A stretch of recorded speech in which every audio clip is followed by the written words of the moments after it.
Hello students, welcome to A to Z পরীক্ষা। তো আজকে ইন্ডিয়ান ইকোনমির যে আমরা সিরিজটা শুরু করেছি, এই বইটার প্রথম চ্যাপ্টারটা দুটো ক্লাস অলরেডি হয়ে গেছে। তো আজকে সেটা থার্ড ক্লাস। এবার এই থার্ড ক্লাসটাই ফার্স্ট চ্যাপ্টারের শেষ ক্লাস হবে। আর তোমরা যারা নতুন তারা আগের দুটো ভিডিও দেখে নিও এবং ওই ভিডিও দুটোর লিঙ্ক ডেসক্রিপশনেই পেয়ে যাবে। ঠিক আছে? তো দেরি না করে চলো শুরু করা যাক। আর অবশ্যই ভিডিওটাও যদি ভালো লাগে তোমাদের, তোমরা চ্যানেলটিকে সাবস্ক্রাইব করো এবং লাইক করে দিও ও বন্ধুদের মধ্যে শেয়ার করো, যেন তারাও যেন আমার সাথে সাথে প্রিপারেশনটা কন্টিনিউ করতে পারে। ঠিক আছে? তো চলো, আমরা আগের দিন যেটা শুরু করেছিলাম, দেখো দেখো ফার্স্ট চ্যাপ্টারের ন্যাশনাল ইনকাম, সেখানে আমাদের এটা হয়ে গেছিলো যে রিয়েল ভার্সেস নমিনাল জিডিপি হয়ে গেছিলো। ঠিক আছে? তো আদার ভ্যারিয়েন্টস অফ ন্যাশনাল ইনকাম 1.10 থেকে আজকে কন্টিনিউ হবে।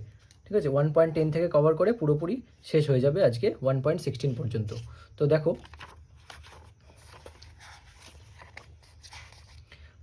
তোমরা দাগিয়ে নিও। ঠিক আছে?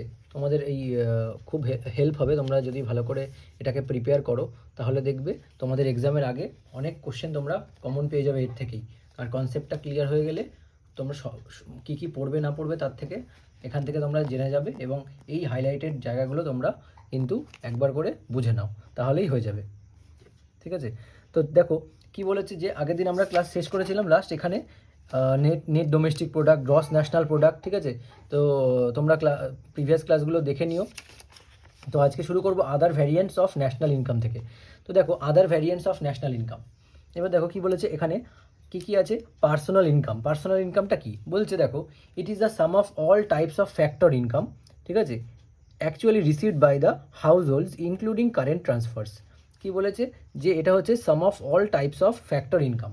তাহলে সমস্ত ফ্যাক্টর ইনকামের যে টাইপস, ফ্যাক্টর ইনকাম তোমরা তো জানো মেইনলি যে প্রোডাকশন, মানে একদম শুরু যে টোটাল যে ইনকামটা আসে সেই ক্ষেত্রে, যেটা নাকি received by factors of production, production factor থেকে হয় যেটা, সেটাই কিন্তু ফ্যাক্টর ইনকাম। ঠিক আছে? তো ফ্যাক্টর কস্ট পড়ানোর সময় আমি এটা বলেছিলাম, ফ্যাক্টর টার্মটার সঙ্গে তোমরা অলরেডি তোমরা পরিচিত আছো। ঠিক আছে? তো দেখো পার্সোনাল ইনকাম কি বলেছে, তোমরা এখানে এই যে ডেফিনেশনটা এখানে দেখো, পার্সোনাল ইনকাম আর ডিফারেন্স বিটুইন পার্সোনাল ইনকাম আর ন্যাশনাল ইনকাম আছে। তো এই ডিফারেন্সটা তোমরা যদি পড়ে নাও, তাহলে দেখবে বাকিটা পুরোপুরি ক্লিয়ার হয়ে গেছে। তো এবার কি বলছে, personal income receive by factors of production. ঠিক আছে? এটা কি, এই ইনকামটা পার্সোনাল ইনকাম হচ্ছে সেটাই যেটা নাকি রিসিভড হয় ফ্যাক্টরস অফ প্রোডাকশনের মাধ্যমে। আর এটা কি একটা concept related to the receipt of income, তার মানে কি এটার মধ্যে দিয়ে আমাদের ইনকাম রিসিপ্টটা হয়। এবার দেখো বলছে কি, personal income includes both factor income and transfer receipts. ঠিক আছে? তাহলে এটা কি, ফ্যাক্টর ইনকাম আর ট্রান্সফার রিসিপ্টস এই দুটোই। এবার দেখো, interest on national debt is included in personal income. Personal ইনকামে কী আছে, interest on national debt. National debt মানে তো জানোই তোমরা, যে জাতীয় যে ঋণ। ঠিক আছে? ন্যাশনাল যে ঋণ, দেশের যে ঋণ। ঠিক আছে? সেই ঋণটা কিন্তু এর মধ্যে ঋণের যে ইন্টারেস্ট, যেটা নাকি ফরেন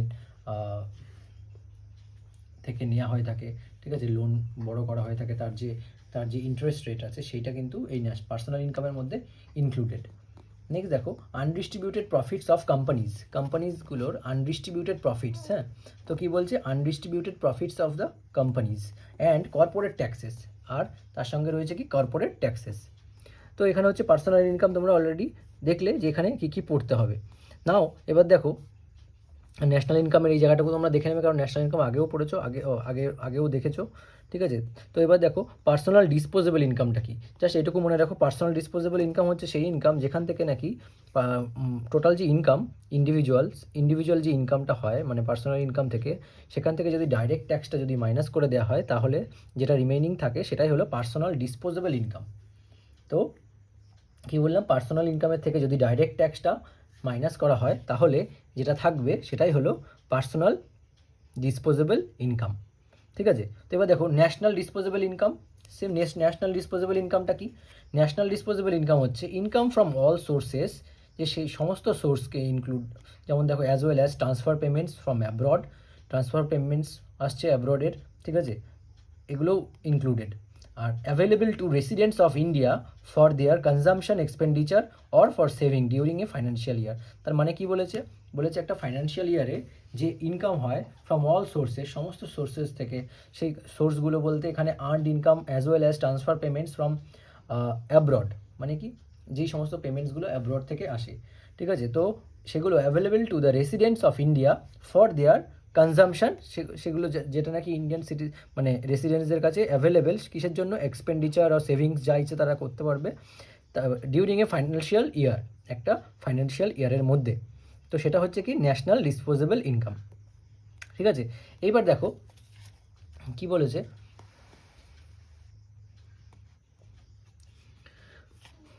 তো কি বলেছে দেখো পরেরটায়। এবার এখানে তোমরা এখানে দেখে নেবে ন্যাশনাল ডিসপোজেবল ইনকাম, ঠিক আছে, আর কি পার্সোনাল ডিসপোজেবল ইনকাম। তো এই দুটোর মধ্যে জাস্ট লেখা রয়েছে, এটা তোমরা একটু জাস্ট রিডিং করে নেবে, একটু গো থ্রু করে নিলেই বুঝতে পারবে যে কি আছে এর মধ্যে। তো এবার আমরা নেক্সট চলে আসি, various estimates of national income, ঠিক আছে? এবার দেখো ন্যাশনাল ইনকাম যে এস্টিমেটস করা হয় সেটা কী মাধ্যমে করা হয়। তোমরা যে বাজেট যখন হয়, বাজেট যখন পেশ হয়, তার তো বিভিন্ন রকম টার্ম তোমরা অলরেডি শুনেছো। এবার অনেকের কাছে এটা অনেকে হয়তো অবহিত না ওই ব্যাপারটা সম্পর্কে, তো তারা এখানে দেখে নাও যে এই যে টার্মগুলো এই পিই, ঠিক আছে? তো ফার্স্ট রিভাইজড এস্টিমেটস, এগুলো কোনটা, এগুলো কী জিনিস, এইগুলো এই জায়গাটুকু শুধু জাস্ট তোমরা একটু দেখে নাও, তাহলেই তোমরা ক্লিয়ারলি বুঝতে পারবে ব্যাপারটা কী। তো দেখো ফার্স্ট কী বলেছে, অ্যাডভান্স এস্টিমেটস, এটাকে আমরা কী বলি, এই, ঠিক আছে? আচ্ছা, it is the first estimate, এটা কি একটা ন্যাশনাল ইনকামের যে estimate of GDP or national income released by NSO, এটা আগেই পড়েছো তোমরা, এনএসও রিলিজ করে এই ডেটাগুলো। তো around 2 months before the completion of financial year, তাহলে ফাইন্যান্সিয়াল ইয়ার কমপ্লিশন হওয়ার যে ঠিক 2 মাস আগে, ঠিক আছে? তোমরা অলরেডি জানো যে আমরা আগেই পড়েছি যে কবে থেকে কমপ্লিট হয়, কবে থেকে, 1 এপ্রিল, মানে কমপ্লিশন মান্থ কবে, 1 এপ্রিল, ঠিক আছে? 1 এপ্রিলের ঠিক আগে 2 মাস আগে বলতে এখানে 7 ফেব্রুয়ারির কথা বলা হচ্ছে। তো এটা হচ্ছে কি অ্যাডভান্স এস্টিমেট, এই 2 মাস আগে যেই এস্টিমেটটা করা হয় সেটা হচ্ছে কি অ্যাডভান্স এস্টিমেট করা, বুঝতেই পারছো অ্যাডভান্স এস্টিমেট বলতে।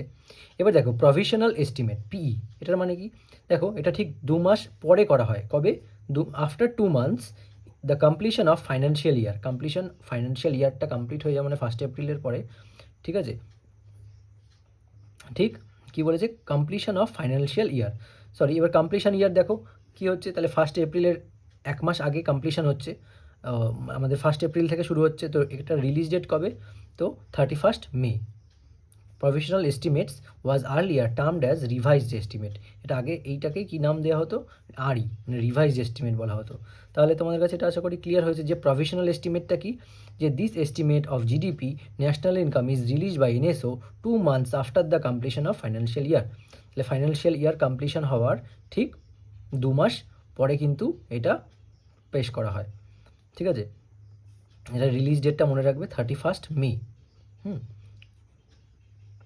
এবার দেখো ফার্স্ট রিভাইজ এস্টিমেটস, তাহলে ফার্স্ট রিভাইজ এস্টিমেটসটা কী আছে, this estimate or GDP released by NSO 10 months after হয়, এটা 10 মাস পরে হবে, the completion of a financial year release date, ঠিক আছে?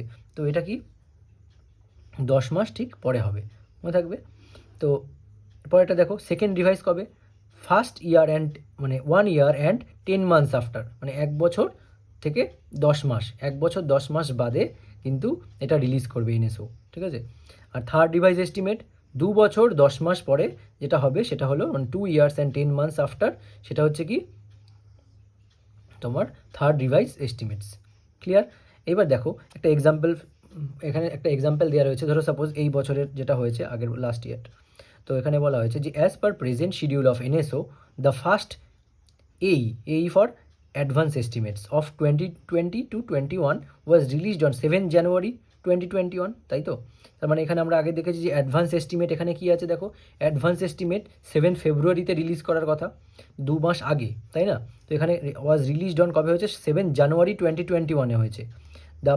দ্য পিই ফর প্রভিশনাল এস্টিমেটস, ঠিক আছে, যেটার আগের নাম ছিল কি রিভাইজ এস্টিমেটস, সেটা কি উইল বি রিলিজড অন 31 মে, তাহলে এটা কবে, সেই অনুযায়ী 31 মে কিন্তু, ঠিক আছে? যেহেতু এটা 1 জানুয়ারিতে হয়েছে তাই এটা 31 মে, যেহেতু 2 মাস পরে হবে রিলিজের।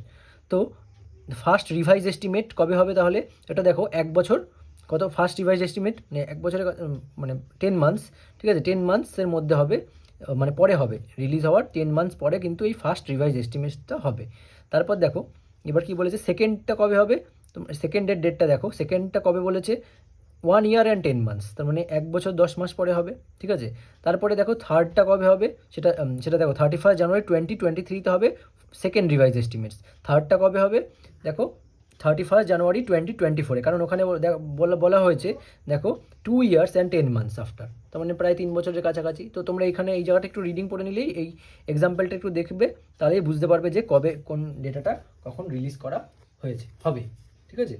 তো দেখো এটা আমাদের চলে গেল যে আদার ভ্যারিয়েন্টস অফ ন্যাশনাল ইনকাম। তো আমরা এখানে কি পড়লাম, আদার ভ্যারিয়েন্টস অফ ন্যাশনাল ইনকামের মধ্যে এখানে আমরা দেখলাম পার্সোনাল ইনকাম, ঠিক আছে, পার্সোনাল ডিসপোজেবল ইনকামটা কি, ন্যাশনাল ডিসপোজেবল ইনকামটা কি, ঠিক আছে, এইটুকু দেখবে তোমরা, আর এই জায়গাটুকু দেখবে শুধু, ব্যাস তাহলেই হবে। এইটুকু দেখবে, এই 3টে টপিক। সেখানে হচ্ছে পার্সোনাল ইনকাম, এখানে পার্সোনাল ইনকাম আর ন্যাশনাল ইনকামের মধ্যে ডিফারেন্স আছে, কী ডিফারেন্স তোমরা একটু পড়ে নিলে তাহলে বুঝে যাবে যে কোনটা ইনক্লুড হয় পার্সোনাল ইনকামে, কোনটা নয়। আর পার্সোনাল ডিসপোজেবল ইনকাম কিছুই না, ইনডাইরেক্ট ট্যাক্সটাকে মাইনাস করতে হবে পার্সোনাল ইনকাম থেকে, হয়ে গেল। আর এদিকে national disposable income total available income, যত সোর্সেস আছে যেগুলো একটা রেসিডেন্ট ইউজ করতে পারে একটা ফাইন্যান্সিয়াল ইয়ারের মধ্যে, সেটা হচ্ছে কি ন্যাশনাল ডিসপোজেবল ইনকামের আন্ডারে ঢুকে যাবে। তো এবার এখানে বাজেটের যে ভেরিয়াস এস্টিমেশনস রয়েছে, সেই এস্টিমেশনস তোমরা একটু দেখে নেবে। এখানে কী কী দেখতে হবে সেইটুকু বলে দিলাম। এই টার্মগুলোর সঙ্গে তোমরা মানে তোমাদের জেনে রাখতে হবে টার্মগুলো কী কী, কারণ বাজেটের টার্ম সব revise estimate, advance estimate, provisional estimates, এরপরে যখন এই শর্টে লেখা থাকবে এইগুলো এই, তখন কিন্তু তোমাদের এটা বুঝে নিতে হবে যে এই ফর অ্যাডভান্স এস্টিমেটস, ঠিক আছে। প্রভিশনাল এস্টিমেটস পিই লেখা থাকবে, তখন প্রভিশনাল এস্টিমেটস লেখা থাকবে, জাস্ট পিই লেখা থাকবে, তখন কিন্তু সেই জায়গাগুলোতে তোমায় বুঝে নিতে হবে যে প্রভিশনাল এস্টিমেটসটা কখন করা হয় আর অ্যাডভান্সটা কখন করা হয়, 2 মাস আগে, আর প্রভিশনালটা কী হয় 2 মাস পরে, ঠিক আছে। মানে আর ফার্স্ট রিভাইজ এস্টিমেটস 10 মাস পরে করা হবে, সেকেন্ড কবে হবে 1 বছর 10 মাস পরে করা হবে, থার্ড কবে হবে 2 বছর 10 মাস পরে করা হবে, ঠিক আছে। তো এই ব্যাপারগুলো তোমাদের কিন্তু মাথায় রাখতে হবে, এক্সাম্পলটা একটু দেখে নেবে, তাহলেই এই জায়গাটুকু ক্লিয়ার হয়ে যাবে। আর এছাড়া অনেক রকম টার্ম আছে, সব দেখো তোমাদের মনে রাখার দরকার নেই, কারণ এত যদি মনে রাখতে যাও গুলিয়ে যাবে, এক্সাম হলে কিছুই বুঝতে পারবে না, তখন কনফিউশন বাড়বে। তো যেটুকু ইম্পর্টেন্ট সেই জায়গাগুলোই মার্ক করে রাখো, আর ওইটুকুই পড়ে যাও, দেখো তাতেই তোমাদের কনসেপ্ট ক্লিয়ার হয়ে যাবে। এরপর একবার কনসেপ্ট ক্লিয়ার হয়ে গেলে তখন তোমাদের ইচ্ছে, তোমরা চাইলে বেশি সব কিছুই পড়ে ফেলতে পারো, কোনো প্রবলেম হবে না। এবার দেখো methods of computing national income. এবার দেখো খুব ইম্পর্টেন্ট, এখান থেকে খুব এই প্রশ্নটা আসে যে মেথডস অফ কম্পিউটিং ইনকাম যে আছে তার মধ্যে কী কী মেথডে যে এই ন্যাশনাল ইনকামকে কম্পিউট করা হয়। তো এইটুকু তোমরা হয়তো অনেকেই পড়েছো যে কম্পিউটিং করা হয় 3টে মেথডে, একটা প্রোডাক্ট মেথড আছে, একটা ইনকাম মেথড আছে, আর একটা এক্সপেন্ডিচার মেথড আছে, ঠিক আছে। তো এখানে যেই কোশ্চেনটা কমন, এখানে অপশানে দেওয়া থাকে যে মেথডস অফ কম্পিউটিং ন্যাশনাল ইনকামগুলোর মধ্যে কোনটা আসছে, মানে অপশানগুলো দেওয়া থাকবে কোশ্চেনে, ঠিক আছে, আর একটা আননোন অপশান দেওয়া থাকবে। তো ওখানে বলা থাকবে এখানে কোনটা নয়, কোন মেথডের মধ্যে করা হয় না, অথবা বলে দিল যে এই 3টে মেথডের মধ্যে সব থেকে বেশি কোন মেথডটা ইউজ করা হয়। তো দেখো এখানে এই জায়গাটুকু পড়লে তোমাদের এই ব্যাপারটা সম্পর্কেও কনফিউশন ক্লিয়ার হয়ে যাবে। তো এই জায়গাটুকু দেখে নাও। বলছে 3 রকম মেথডস আছে, কী দেখো এখানে চার্ট করে দেওয়া আছে, প্রোডাক্ট মেথড, ইনকাম মেথড আর এক্সপেন্ডিচার মেথড, ঠিক আছে। তো প্রোডাক্ট মেথডে কী আছে দেখো, তো প্রোডাক্ট মেথডে কী আছে, প্রোডাক্ট মেথড হচ্ছে এটার আরেকটা নাম দেখো যে ভ্যালু অ্যাডেড মেথড। তারপর ইনকাম মেথডের দেখো ডিস্ট্রিবিউশন মেথড, ঠিক আছে। আর এক্সপেন্ডিচার মেথড বলতে টোটাল আউটলে মেথড। তো এইগুলো হচ্ছে এর এক একটা নাম। তো এগুলো তোমরা একটু জাস্ট দেখে রাখবে, একটু ভালো করে পড়ে রাখো, কিছুই না, অল্প অল্প করে যদি প্রতিদিন পড়ো তোমাদের দেখবে এই চ্যাপ্টার রিভিশনও হয়ে যাবে। আর 5-6 বার করে রিভিশন হয়ে গেলে পরে এই বইটার আর আশা করি তোমাদের কোনো কোশ্চেন আটকাবে না, এরপর তোমরা এমসিকিউ সলভ করতে পারবে। তো দেখো কি বলেছে যে expenditure method is the most used one. তার মানে কি, একটু আগেই বললাম যে কোন মেথডটা সব থেকে বেশি ইউজ করা হয়, এক্সপেন্ডিচার মেথডটা, ঠিক আছে। তো এই জায়গাটা দেখবে ভালো করে যে এক্সপেন্ডিচার যে মেথডটা আছে এটাই কিন্তু খুব তোমাদের কাছে মানে এটাই জানতে হবে যে কোন মেথডটা। দেখো সব কিছু জানার, সব কিছু পড়ার দরকার নেই, আপাতত যেটুকু পড়লে তোমরা প্রিভিয়াস ইয়ার কোশ্চেন আশা করি দেখেছো যে কেমন না, যাদের কাছে WBCS স্ক্যানার আছে স্ক্যানারটা পড়বে, ঠিক আছে, কেমন ধরনের কোশ্চেন্স আছে আর আসে কোশ্চেন পেপারগুলো দেখবে, মেইনসের কোশ্চেন পেপারগুলো দেখবে, তো তোমরা বুঝতে পারবে যে কেমন ধরনের কোশ্চেনগুলো আছে। তো তারপরে তোমরা যখন এই ডিটেলসটা পড়ার পরে যখন ওগুলো সুইচ করবে তখন তোমরা বুঝতে পারবে যে হ্যাঁ এই জায়গাগুলো থেকেই কোশ্চেন এসছে। তো দেখো বলছে কি এক্সপেন্ডিচার মেথডটা সব থেকে বেশি ইউজ হয়, তো কারণ কি এটা ইজি অ্যাভেলেবিলিটি রয়েছে অফ ডেটা, এই জন্য আমাদের এক্সপেন্ডিচার মেথড। তোমার কি মেইনলি জানতে হবে কোন মেথডটা বেশি ইউজ করা হয়, এক্সপেন্ডিচার মেথড, ব্যাস। এরপরে কি বলছে দেখো, এবার এই সবকটা মেথড সম্পর্কে ধারণা দেওয়া রয়েছে। এই যে জিনিসগুলো কি, ব্যাপারগুলো একটু জেনে রাখো। প্রোডাক্ট মেথডটা কি, এটার আর একটা নাম কি, আউটপুট মেথড, ঠিক আছে। তো আউটপুট, প্রোডাক্ট মেথডের জায়গায় কিন্তু আউটপুট মেথডও লেখা থাকতে পারে, ঠিক আছে, ভ্যালু অ্যাডেড মেথডও লেখা থাকতে পারে। তো সেখানে যদি তোমরা এই টার্ম দুটো না জানো তাহলে কিন্তু বুঝতে পারবে না যে কোন কী দিয়েছে, ঠিক আছে। তো এই টার্মগুলোর সঙ্গে তোমরা কিন্তু ইকোনমিক্স মানেই এই যে টার্মগুলো আছে, টার্মগুলোর সঙ্গে তোমাদের কিন্তু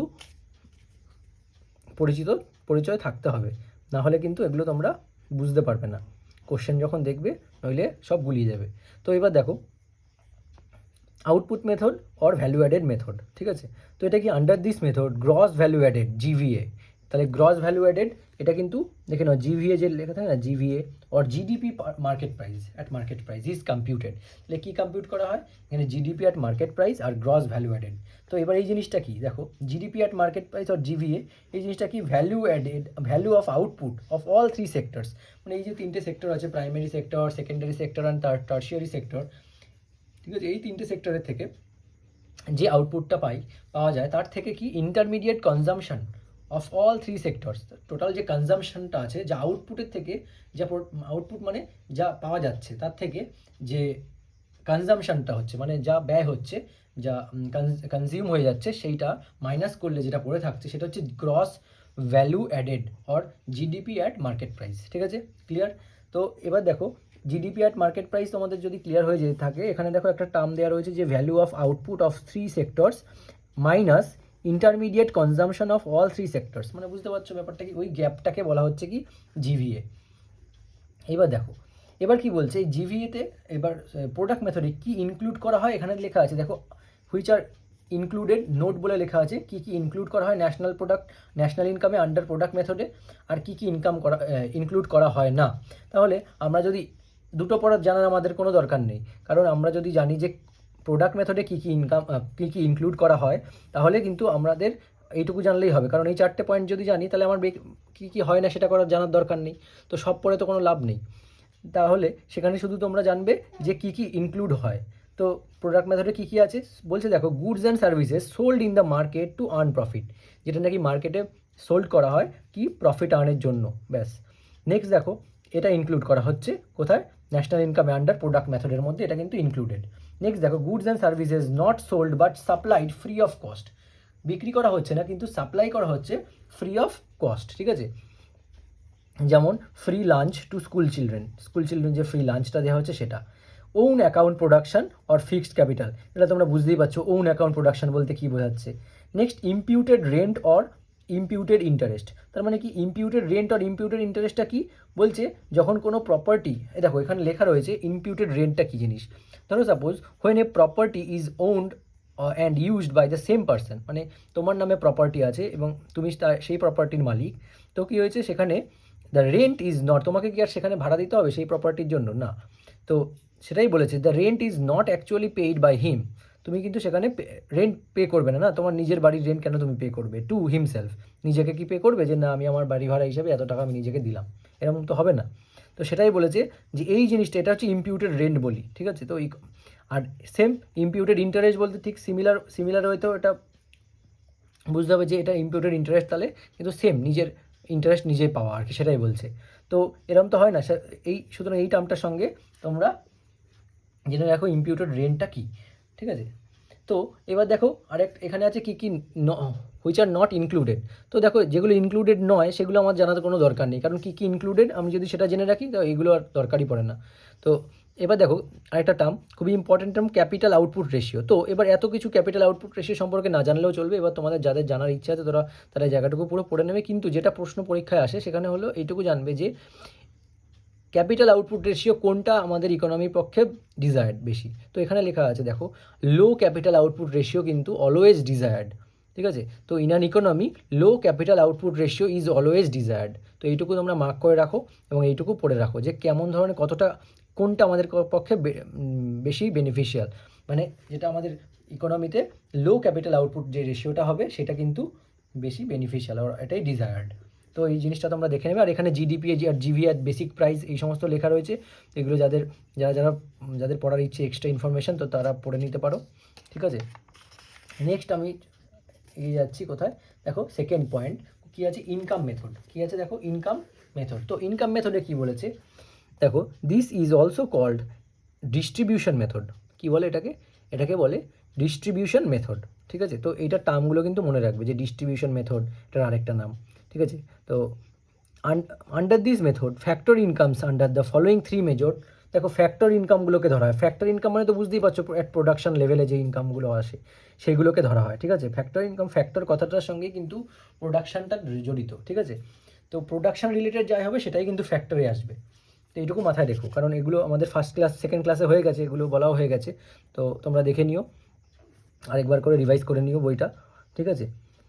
এবার দেখো কী বলেছে যে কম্পেনসেশন টু এমপ্লয়িজ, তার মধ্যে কী কী পড়ছে দেখো, components of NDP at factor cost. NDP at factor cost মানে নেট এনডিপি ফর, আগের ক্লাসে হয়েছে যে নেট এনডিপি মানে কি, NDP at factor cost means net domestic product at factor cost. Factor কস্টে কী কী আন্ডারে আছে দেখো, বলছে কম্পেনসেশন টু এমপ্লয়িজ, যেগুলো কী কী হতে পারে কম্পেনসেশন টু এমপ্লয়িজ বলতে, ওয়েজেস, এমপ্লয়িজদেরকে কী দেওয়া হয়, ওয়েজ ইনক্লুডস ওয়েজেস, তাদের জন্য যে ব্যয়টা হচ্ছে, তাছাড়া স্যালারিজ যেগুলো দিতে হচ্ছে সেইগুলো। এছাড়া আরও আছে, ওগুলো তোমরা একটু পড়ে নেবে, ডিয়ারনেস অ্যালাওয়েন্সেস। আচ্ছা, অপারেটিং সারপ্লাস, অপারেটিং সারপ্লাস বলতে যেগুলো ইনক্লুড হয় কি কি, সারপ্লাস মানে যেগুলো বেশি আসছে, সেটা কি, যেমন রেন্ট, প্রফিট, এগুলো রেন্ট যেটা আসছে, বলছে প্রফিট, তার মধ্যে কি আছে দেখো, royalty and interest, profit includes corporate tax and dividend and undistributed profit, মানে এই সমস্ত যেইগুলো আছে সেগুলো কিন্তু অপারেটিং সারপ্লাস। সারপ্লাস মানে যা একটা লিমিট থাকে তার থেকে আরও বেশি হয়ে যাওয়া, সেটাকেই আমরা সারপ্লাস বলি, ঠিক আছে। লিমিটটা এক্সিড করে গেলে সেটাকে আমরা সারপ্লাস বলি। তো এবার দেখো সারপ্লাস আর মানে একটা লিমিট, ধরো সাপোজ একটা বেস লাইন, ধরো একটা বেস লাইন, এটা যদি লিমিট ওপরে করে যায় তাহলে এটা হবে সারপ্লাস, আর এই লাইনের ঠিক জাস্ট নিচে থাকবে, মানে এটা অ্যাচিভ হলো না বেস লাইন, তো এটা কি হবে, ডেফিসিট, ঠিক আছে। তো এগুলো পরে বাজেটের ক্ষেত্রেও আরও তোমরা পাবে এই টার্মগুলো, ঠিক আছে। তো এবার দেখো বলছে কী কী এই টার্মের মধ্যে ইনক্লুডেড। এবার দেখো ভালো করে মনে রাখবে যে এই যে ইনক্লুডেড খালি কী আছে সেটাই পড়বে, আর যেগুলো ইনক্লুডেড নয় তার সেগুলো পড়ার কোনো দরকার নেই। সুতরাং এই দুটো পয়েন্ট মনে রাখলে তোমার এই 4-5টা পয়েন্ট নিচেরগুলো আর মনে রাখতে হবে না। তো এই জায়গাটা দেখো বলছে কি, commission charge by the broker on sale proceeds of even second hand good sale করার সময় যে কমিশন নেয় ব্রোকাররা, সেইটা কিন্তু ইনক্লুডেড, ঠিক আছে, ন্যাশনাল ইনকামের মধ্যে। আর দেখো the value of production for self consumption is also included in national income. তাহলে প্রোডাকশনের যে ভ্যালু সেটাও কিন্তু ইনক্লুডেড কোথায়, এই ন্যাশনাল ইনকামে, মনে থাকবে। তাহলে এই দুটো জিনিস, কমিশনটা যে ব্রোকাররা যেটা চার্জ করে সেই কমিশনটা ইনক্লুড হবে এই ইনকাম মেথডের মধ্যে, আর value of production for self consumption, যে প্রোডাকশনটা নিজে কনজিউম করা হচ্ছে, সেলফ কনজামশন হচ্ছে, ঠিক আছে, সেইটার ভ্যালুটা কিন্তু এই ন্যাশনাল ইনকামে আসবে, ইনকাম মেথডের আন্ডারে, ঠিক আছে। তো এবার দেখো এই তিনটে ফরম্যাট তোমাদের মনে রাখতে হবে যে কিসের উপর ধরা হয়। এইবার দেখো সবথেকে ইম্পর্টেন্ট যেটা, এটা হচ্ছে কি এক্সপেন্ডিচার মেথড। এবার কি বলছে দেখো, এক্সপেন্ডিচার মেথডে কি বলেছে দেখো, ইট অলসো কল্ড কি বলছে, টোটাল আউটলে মেথড। কি বলে এটাকে, টোটাল আউটলে মেথড। তো দেখো, in a country income earned is either spend or consume goods and services or saved and invested, তাই তো। কান্ট্রিতে কী হয়, ইনকাম কী হয়, ইনকাম আর্ন, তুমি ইনকাম করবে কিসের জন্য, সেটাকে তো স্পেন্ড করবে, অথবা সেটাকে ইউজ করবে, স্পেন্ড করে কী করবে, এটা তুমি কোনো গুডস বা কোনো সার্ভিস তুমি সেটার বিনিময়ে নেবে, তাই তো, সেই জন্যই তো। এবং বাকিটা কী হবে, তুমি সেভ করে রাখবে, আর কিছুটা টাকা তুমি তোমার ইনকাম থেকে সেটা ইনভেস্টমেন্ট করবে, ঠিক আছে। তো সেই জিনিসগুলোই কিন্তু এখানে বলা হয়েছে যে এটাই তো সাধারণভাবে হয়ে থাকে। তো in this method total national expenditure incurred in a particular year is taken into consideration to compute, মানে কী হয়, এটা যখন এক্সপেন্ডিচার মেথডে কী হয়, এবার প্রত্যেকে প্রত্যেকে এই যে কতটা আমরা খরচা করছি, কতটা আমরা কনজিউম করছি, মানে ইনকাম করার পরে যেটা আমরা স্পেন্ড করছি, সেই স্পেন্ডিংটাই কিন্তু ক্যালকুলেট করা হয় এই ন্যাশনাল ইনকাম মেথডে, ঠিক আছে। তো through this method GDP at market price is derived at first, তার মানে কি এই মেথডের মধ্যে কী আসছে দেখো, GDP at market price, clear. তো এই মেথডে কী আসবে, জিডিপি অ্যাট মার্কেট প্রাইস। যেমন জিডিপি অ্যাট মার্কেট প্রাইস বলতে এর মধ্যে কী কী আসছে দেখো, বুঝতেই পারছো, প্রথমে পার্সোনাল কনজামশন এক্সপেন্ডিচার, পার্সোনাল যে কনজামশন সেই এক্সপেন্ডিচারটা আসবে, তার মধ্যে কী আসবে, ইনভেস্টমেন্ট আসবে, এরপরে কি আসবে, গভর্নমেন্ট এক্সপেন্ডিচার আসবে, তাই তো। তারপরে এক্সপোর্টস, তারপরে কি এক্সপোর্টস হচ্ছে, আর এইবার মাইনাস হবে কি, যতটা ইম্পোর্টস হচ্ছে, ঠিক আছে, যতটা ইম্পোর্টস হচ্ছে সেটা তো মাইনাস করতে হবে না, কারণ ওইটা আমাদের ব্যয় হচ্ছে, ওটা তো চলে যাচ্ছে আর অন্যদিকে, ইম্পোর্ট করে জিনিস আনতে হচ্ছে, ঠিক আছে? তো এটা তো মেইন সব কিছু থেকে মাইনাস হয়ে যাবে। তো জিডিপি অ্যাট মার্কেট প্রাইসের মধ্যে এটা কিন্তু এক্সপেন্ডিচার মেথডটা ধরা হবে। এটা খুব ভালো করে তোমরা মনে রেখো যে এক্সপেন্ডিচার মেথডটা কি, এটা টোটাল আউটলে মেথড। আর এটা কিসের মাধ্যমে আমরা করি, যে টোটাল ন্যাশনাল এক্সপেন্ডিচার যেটা হয় in a particular year is taken into consideration. তাহলে আমাদের total national expenditure in a particular year is taken into consideration to compute national income, ঠিক আছে? এইবার দেখো কি বলেছে, যে আইটেমস টু বি ইনক্লুডেড। তো জিডিপির মধ্যে কি, জিডিপি আর মার্কেট প্রাইসের মধ্যে কী কী বুঝতে পারলে, পার্সোনাল কনজাম্পশন রয়েছে, তারপরে কী রয়েছে, ইনভেস্টমেন্ট রয়েছে, প্লাস সব দেখো গভর্নমেন্ট এক্সপেন্ডিচারও রয়েছে, প্লাস আর এক্সপোর্টস রয়েছে, এক্সপোর্টস। আর তার থেকে কী মাইনাস করে দিচ্ছি, ইম্পোর্টটাকে কিন্তু মাইনাস করে। এই ফর্মুলাটা কিন্তু ভালো করে পড়ে রাখবে, জেনে রাখবে, এই ফর্মুলাটার থেকে কিন্তু ঘুরিয়ে ঘুরিয়ে বারবার প্রশ্ন আসে, ঠিক আছে? এবার দেখো আইটেমস টু বি ইনক্লুডেড, এবার কী কী আইটেম ইনক্লুড করা হবে। দেখো পার্সোনাল কনজাম্পশন এক্সপেন্ডিচার বলছে কি, personal consumption, the gross private domestic investment. তারপরে কি বলছে, দেখো দেখো কোনটা ইনক্লুডেড, বারবার বলছি যে যেগুলো ইনক্লুডেড সেগুলো পড়ে রাখো, আর কোনটা নট ইনক্লুডেড সেগুলো পড়ার কোনো দরকার নেই, ঠিক আছে? তাহলে তোমরা যদি ভালো করে একদম মুখস্থ করে রাখো এই 4-5টা, তাহলে দেখবে বাকিগুলো কিন্তু আমাদের না জানলেও চলবে, কারণ এর মধ্যে এটা নেই, এটা নেই, এটা নেই, এটা নেই, বাদ দিয়ে দিতে পারবে তুমি এক্সামের সময়, অপশান দেখেই বাদ দিয়ে দিতে পারবে। তো তাহলে যেটা বেশি বেনিফিশিয়াল হবে, কম পড়ে যেহেতু বেশি মার্কস কী করে পাওয়া যাবে, বেশি বেশি লোড নিয়ে তো লাভ নেই। তো দেখো যেটুকু ইম্পর্ট্যান্ট সেই জায়গাগুলো তোমরা মনে রাখো, এগুলো কোনটা ইনক্লুডেড নয় এগুলো দরকার নেই কোনো, কী কী ইনক্লুডেড শুধু 4টে অপশান মনে রাখো, ব্যাস তাহলেই হবে। তো এখানে কী কী ইনক্লুডেড দেখো, পার্সোনাল কনজাম্পশন রয়েছে, expenditure of household, personal consumption expenditure of হাউসহোল্ডস, তাহলে বুঝতেই পারছো হাউসহোল্ড এক্সপেন্ডিচার যে পার্সোনাল কনজাম্পশন হচ্ছে সেইটা। The gross private domestic investment, ঠিক আছে? আর কি আছে, গ্রস প্রাইভেট ডোমেস্টিক ইনভেস্টমেন্ট। তারপর দেখো নেট ফরেন ইনভেস্টমেন্ট, তাই তো? এবার নেট ফরেন ইনভেস্টমেন্ট মানে কি এখানে লেখা রয়েছে। নেক্সট আছে government purchase of goods and services, তাহলে এই 4টে পয়েন্ট তোমরা মনে রাখবে যে এইগুলো কিন্তু এক্সপেন্ডিচার মেথডের মধ্যে কাউন্ট হয়। ক্লিয়ার? এইবার দেখো কি বলা হয়েছে, পার ক্যাপিটা ইনকাম, খুব important. Per capita income, per capita টার্মটা তোমরা অলরেডি হয়তো জানো। তো এবার এইটা সম্পর্কে দেখো কি বলেছে, পার ক্যাপিটা ইনকাম মানে কি বোঝায়, ইট indicates the average income per person earned in a given area in a particular time period, ঠিক আছে? পার্টিকুলার টাইম পিরিয়ডের মধ্যে একটা average income per person earned in a given area, ঠিক আছে? তো কত কত কত টাকা সে ইনকাম করছে পার পার পারসন, এক একজন ইন্ডিভিজুয়ালি, ঠিক আছে? সেটাই হচ্ছে পার ক্যাপিটা ইনকাম, ঠিক আছে? তো পারচেজিং পাওয়ার প্যারিটি এই মেথডের মধ্যে কিন্তু এটা মেজার করা হয় পার ক্যাপিটা ইনকামটা, ঠিক আছে? আর মনে রাখবে পার ক্যাপিটা ইনকাম যত যেই রিজিয়নটা যত বেশি ছোটো হবে, যেই টেরিটরিটাতে যেই রিজিয়নটা যত ছোটো হবে সেই রিজিয়নের কিন্তু পার ক্যাপিটা ইনকাম বেশি হবে, ঠিক আছে? বড় রিজিয়নের তুলনায়। তো বড় রিজিয়নের তুলনায় যে রিজিয়নটা ছোটো হবে সেখানে পার ক্যাপিটা ইনকাম কিন্তু বেশি হবে। তো সেই অনুযায়ী তোমরা কিন্তু অ্যান্সার করে আসতে পারবে, এটা যদি মাথায় থাকে। তো সাপোজ ধরো বলে দিল যে উত্তরপ্রদেশ, মধ্যপ্রদেশ, বিহার, গোয়া এর মধ্যে সব per capita income, high per capita income রয়েছে কোন স্টেটের। তো এবার তুমি দেখো যে উত্তরপ্রদেশ, মধ্যপ্রদেশ, এরা তো গোয়া যেটা রয়েছে সেখানে তো অবশ্যই ছোটো জায়গা, কিন্তু পিপল যা আছে সেই পিপলদের টোটাল অ্যাভারেজ ইনকাম তো এরিয়া ওয়াইজ বেশি হবে, তাই না? টোটাল তার মানে কি, টোটাল ইনকাম ডিভাইড করতে হবে টোটাল নাম্বার অফ পিপলস দিয়ে। তো এবার টোটাল নাম্বার অফ পিপলস দিয়ে যদি আমি সেই টোটাল ইনকামটাকে ডিভাইড করে দিই, তো দেখো ওইটার একটা হিউজ অ্যামাউন্ট বেরোবে। কিন্তু এখন যেখানে নাকি পপুলেশন বেশি, তাদের ইনকাম যতই প্লাস করবো, সেই বেশি পপুলেশন দিয়ে যখন আমি ওটাকে ডিভাইড করব, তো পার ক্যাপিটা অ্যাভারেজ যে ইনকামটা বেরোবে সেটা কিন্তু আলটিমেটলি কম বেরোবে। তো এই জায়গাটুকু তোমরা মাথায় রাখবে যে যেই রিজিয়নটা যত বেশি ছোটো হবে সেইটাই কিন্তু সেখানে পার ক্যাপিটা ইনকাম সেখানকার পিপলের কিন্তু বেশি হবে, ঠিক আছে? আর যেটা বড় রিজিয়ন হবে সেখানে কম হবে। তো এবার দেখো role of measuring national income. তো ন্যাশনাল ইনকাম মেজার করার যে রোল সেটা কী কী আছে, মানে কেন করা হয়, কেন করা হচ্ছে, যে এটার মেজার করা হবে কেন, রোল, এটা কিসের কী কী কাজ হয়। Formation of national income of economic growth, quantify করে, কী করে এটা, ইকোনমিক গ্রোথটাকে কোয়ান্টিফাই করে। Next understand the potential of, let us understand the potential of the economy and accordingly helps to set objectives.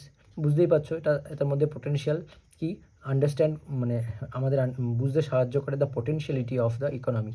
তো আমাদের ইকোনমির পোটেনশিয়ালিটিটা কতটা রয়েছে, accordingly and helps to set objectives, এবং আমাদের সেই অনুযায়ী কতটা কী কী কেমন কোন কোন অবজেক্টিভ সেট করতে হবে, যে আরও ইমপ্রুভমেন্টের জন্য কী কী করা যেতে পারে। তো ন্যাশনাল ইনকাম পরেরটা দেখো কী বলেছে, রিডিউস করে কি ইনইকুয়ালিটিস রিডিউস করে ইন ইনকাম ডিস্ট্রিবিউশন, ঠিক আছে। নেক্সট দেখো ফরকাস্ট ট্যাক্স রেভিনিউজ, তো এটা কী করে, helps us to forecast tax revenues, তো ট্যাক্স রেভিনিউ ফরকাস্ট করতে এটা হেল্প করে আমাদেরকে। নেক্সট কী বলছে, it helps the corporate sectors to plan their business activities in investment, তো এটা কী করে দেখো, আমাদের বিজনেস অ্যাক্টিভিটিস যেগুলো আছে হেল্প করে কর্পোরেট সেক্টরগুলোকে to plan their business activities and investments. আর ন্যাশনাল ইনকাম তারপর কী করে দেখো, এছাড়া ইনফ্লেশনারি আর ডিফ্লেশনারি যে গ্যাপটা রয়েছে সেটাও মেজার করার একটা আইডিয়া পাওয়া যায়, ঠিক আছে। তারপর কী আছে দেখো, is help us to compare the last point, যে standards of living of the people in different countries and of people living in the same countries at different times, ঠিক আছে। এবার দেখো এই কটা তোমরা জাস্ট মনে রাখলে। এইবার সবথেকে ইম্পর্টেন্ট যেটা হচ্ছে লিমিটেশনস, তো লিমিটেশনসগুলোর থেকে কিন্তু এক্সামে আসে, ঠিক আছে। তো এই লিমিটেশনসটা কী আছে দেখো, এটা পড়লে হয়তো বুঝতে পারো, তোমরা যারা প্রিভিয়াস ইয়ার দেখেছো তারা বুঝতে পারবে যে এখান থেকেই তো এক্সামে এসছে। তো এই জায়গাটা দেখো কী বলেছে, it measures domestic economic performance only, তাহলে এটা কী করে, ন্যাশনাল ইনকাম কিন্তু শুধুমাত্র ডোমেস্টিক ইকোনমিক পারফরমেন্স কিন্তু মেজার করে। It does not measure the social welfare, এটা কিন্তু সোশ্যাল ওয়েলফেয়ারকে মেজার করে না, এটা কিন্তু এক্সামে আসে যে কোনটা এর মধ্যে মেজার করে না ন্যাশনাল ইনকামে, ঠিক আছে। ন্যাশনাল ইনকাম কী মেজার করে না, সোশ্যাল ওয়েলফেয়ারটা কিন্তু মেজার করে না, ঠিক আছে। নেক্সট দেখো, ইট does not capture the non market transactions like the service of the home makers, খুব ইম্পর্টেন্ট এটা, যেখানে অপশানে দেওয়াই থাকে, হয়তো তোমরা পেয়েছো কোশ্চেনটা দেখেছো, যে কি বলা হয়েছে যে এর মধ্যে কোনটা ন্যাশনাল ইনকামের মধ্যে কাউন্ট হয় না। তো তো income of home makers or service of the home makers, ঠিক আছে, এগুলো কিন্তু ন্যাশনাল ইনকামের মধ্যে কাউন্ট হয় না। তো এই জায়গাটা দেখো ভালো করে, এই পয়েন্টটাই সেটা বলা রয়েছে যে does not capture the non market transactions like services of the home makers, ঠিক আছে। তারপর barter based activity still done in some villages, barter মানে এক্সচেঞ্জ সিস্টেম যেটা রয়েছে, ভিলেজ হার্টস যেটা রয়েছে, যেটার পরিবর্তে এটা দেওয়া, ঠিক আছে, এইগুলো কিন্তু ধরা হয় না। It does not take into account the negative externalities of economic growth, তার মানে কি ইকোনমিক গ্রোথের যে নেগেটিভ দিকগুলো সেটা কিন্তু এর মধ্যে কাউন্ট হয় না, ঠিক আছে, এটাকে কিন্তু ধরা হয় না। তো এই জায়গাগুলো তোমরা মনে রাখবে, আর এটার আর অত দরকার নেই, কারণ ডিফিকাল্টিজ ইন ডেটা কালেকশন এটা তো আসার মতন নয়, শুধু এই পয়েন্টটা খুব ইম্পর্টেন্ট, এই দুটো ফার্স্টেরটা এইটা আর এই দুটো পয়েন্ট একটু ভালো করে দেখে রাখবে, ঠিক আছে। নেগেটিভ এক্সটার্নালিটিসগুলো ইকোনমিক গ্রোথের এগুলোও কিন্তু ধরা হয় না। তো কী কী ধরা হয় না, কী কী ধরা হয়, দেখো ধরা হয় তো অনেকগুলি আছে, কোনটা ধরা হয় না এখান থেকে কোশ্চেনটা আসে, যে কী কী ধরা হয় না, ঠিক আছে। তো এই জায়গাটুকু ভালো করে দেখবে যে এগুলো কিন্তু আমাদের ধরা হয় না। তো এই রিলেটেড পরে তোমরা এমসিকিউ পাবে, সেগুলো সলভ করবে।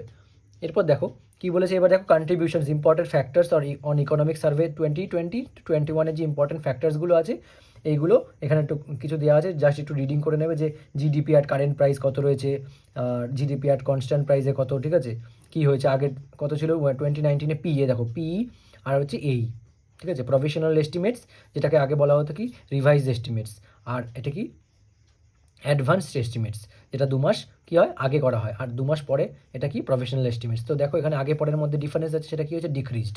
তো এই জায়গাগুলো দেখতে পাবে। পার capital annual net national income, per capital ইনকামের মধ্যে দেখো এটাও কিন্তু সেম, 2 মাস আগে 2 মাস পরে বাজেট পেশের, ঠিক আছে, তো সেটাই কিন্তু এখানে দেওয়া রয়েছে, ডিক্রিজড হয়েছে।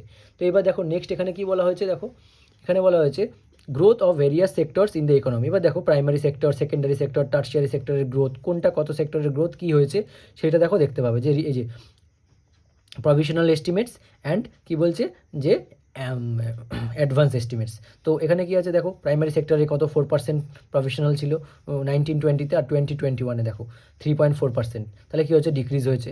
তো পরে সেকেন্ডারিতে দেখো সেম, এই জায়গাটুকু দেখবে ভালো করে। টার্সিয়ারি সেক্টরে দেখো 6.9%, এটাও ডিক্রিজ হয়েছে, ঠিক আছে। তো এই ডেটাগুলো কিন্তু ডাইরেক্ট আসে, ঠিক আছে, টার্সিয়ারি সেক্টর সেকেন্ডারি সেক্টরে এত প্রফেশনাল এগুলো ধরে ধরে দিয়ে দেয়। তো দেখো নেক্সট কী বলেছে, প্রাইমারি সেক্টরের কী কী হয়েছে। ফার্স্ট প্রাইমারি সেক্টরে কিন্তু মানে এটা যে কোভিড-19 আসলো, ফার্স্ট প্রাইমারি সেক্টর কিন্তু 3.4% কন্ট্রিবিউট করেছিল, ঠিক আছে, positive growth rate of 3.4% contribute করেছিল Q1 অ্যান্ড Q2-তে, ঠিক আছে। ইন দ্য সেকেন্ডারি সেক্টরও কিন্তু বোথ সেকেন্ডারি সেক্টরে ম্যানুফ্যাকচারিং, সেকেন্ডারি সেক্টরে কী কী আছে manufacturing as well as mining and quarrying, এই দুটো সেক্টর কিন্তু নেগেটিভ গ্রোথ দেখিয়েছে। আর অনলি ইলেকট্রিসিটি, টার্সিয়ারি সেক্টরে only electricity, gas, water supply and other utility services positive growth, ঠিক আছে। তো ইলেকট্রিসিটি, গ্যাস, ওয়াটার সাপ্লাই এর মধ্যে কিন্তু পজিটিভ গ্রোথ দেখিয়েছে। তো এইখানে যে টার্মগুলো আছে, এই টার্মগুলো যে ডেটা তোমাদের দেবে, সেই ডেটাগুলো তোমাদের একটু কালেক্ট করে নিতে হবে যখন ইকোনমিক সার্ভেটা বেরোবে সেই সময় কিন্তু কোনটা কত পার্সেন্ট রয়েছে, কোনটা কত পার্সেন্ট কী কী হয়েছে, কোনটা বেড়েছে কমেছে, সেই জায়গাগুলো তোমাদের একটু জাস্ট নোট করে নিতে হবে, কারণ এগুলো তো প্রতি বছর চেঞ্জ হবে। তো এই জায়গাগুলো তোমাদের কিন্তু করে রাখতে হবে। এবার দেখো চ্যাপ্টার সামারি দেওয়া রয়েছে, এগুলো সামারি অলরেডি তোমরা পড়েছো। এবার এখান দিয়ে তোমরা চ্যাপ্টারের সামারি এই টার্মগুলো তোমরা পড়ে রাখবে, তাহলেই আশা করি চ্যাপ্টারটা কমপ্লিট। এখানে কিন্তু আর নেই। এবার প্রিভিয়াস ইয়ার প্রিলিম, তাহলে আমাদের দেখো একটা চ্যাপ্টার কিন্তু আমাদের কমপ্লিট হয়ে গেল। এবার যারা আমার সঙ্গে ক্লাসটা ফলো করছো আর বইটা পড়ছো, তাদের কিন্তু অলরেডি একটা চ্যাপ্টার হয়ে গেল।